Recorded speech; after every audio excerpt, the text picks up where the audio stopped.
The NIH director faced questions earlier today in a Senate appropriations hearing. Her testimony coming after Dr. Fauci's right-hand man, Dr. David Morins, spoke on the Hill yesterday. He was pressed on covering up information regarding the coronavirus pandemic.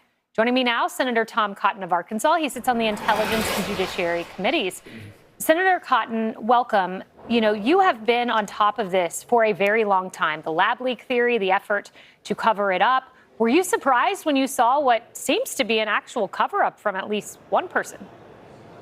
No, Kayleigh, I wasn't surprised. I was the first to ring the alarm about what China had done in the Wuhan lab, because I know you can't trust Chinese communists. You obviously can't trust Tony Fauci and his minions, who covered up the fact that they had cooperated with that lab and they wanted to keep your tax dollars continuing to flow to it. Maybe most of all, you can't trust Joe Biden, who used the pandemic to shut down our schools and lock down our churches, to kick people out of the army because it wouldn't take an ineffective vaccine, and who would do it all again if he gets another 4 years this fall. Your colleague, Senator Rand Paul, has called on Merrick Garland and the Justice Department to look into if there's any criminal activity involved in what we saw yesterday on the Hill. My question is if you think that will happen, because we are seeing outrage from House Democrats. So a lot of pressure on the DOJ, not just from Republicans here. Yeah, it does appear that potential criminal violations could have occurred of freedom of information laws, using private email accounts to conduct public business, in part to insult Senator Paul, who's done an outstanding job of conducting oversight hearings into Tony Fauci's wrongdoing. Yeah, we'll see if that happens. I want to move to another topic. Justice Alito, there's controversy, if you call it that, from the New York Times saying that at his beach house, he flew a flag called the Appeal to Heaven flag. This flag has a historical meaning. It goes back to George Washington, the Revolutionary War. It is based on John Locke's second treatise. John Locke, obviously a founder of the Enlightenment, someone widely respected. In fact, this became the naval flag in Massachusetts in 1776. What's the controversy here? Am I missing something? Yeah, Kayleigh, this is just another partisan smear against Justice Alito, because he's an outstanding justice who upholds the Constitution and the laws as it's written. He doesn't bow to left-wing pressure. He's under no obligation to recuse from cases because of a flag his wife flies. And for that matter, I want to say that Martha Ann Alito is a great patriot. I commend her for flying a patriotic flag that goes back to George Washington. For that matter, I think I'm going to start flying it outside of my office here in the Senate. And if you want to look at judges who have recusal problems, why don't we look at Judge Merchan in New York, who's presiding over the sham trial of President Trump, who did nothing wrong.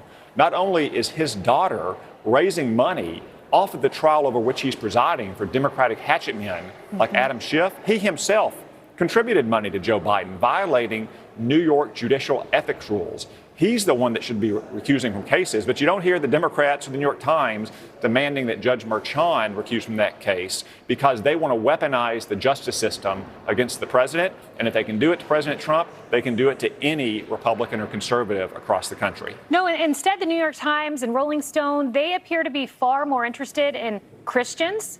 New York Times, one of the qualms with this flag is it's someone who views that their faith is instrumental in their life.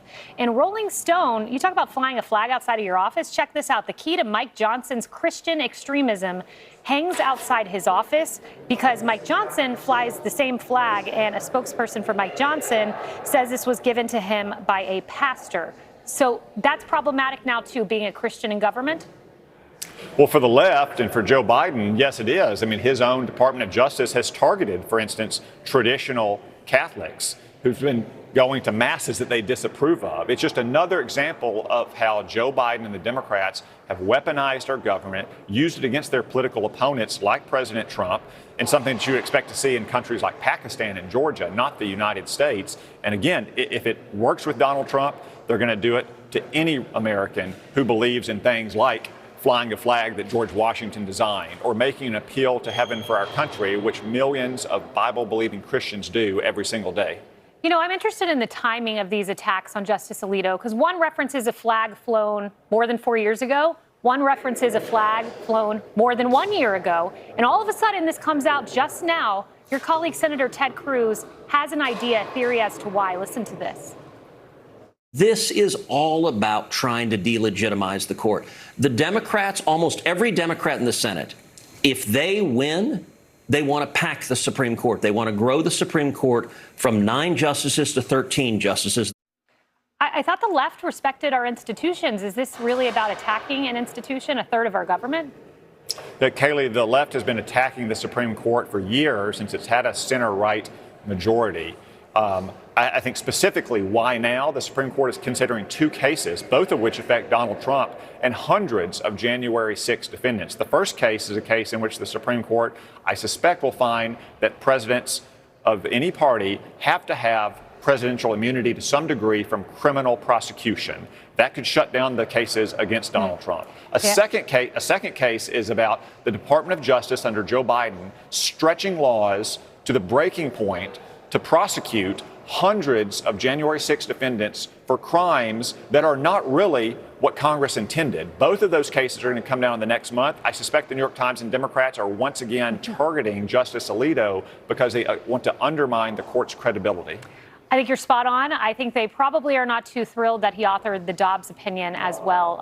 Did they ever find the leaker? No, I guess they're not looking for that anymore. Senator Cotton, thank you very much. Thank you, Kayleigh.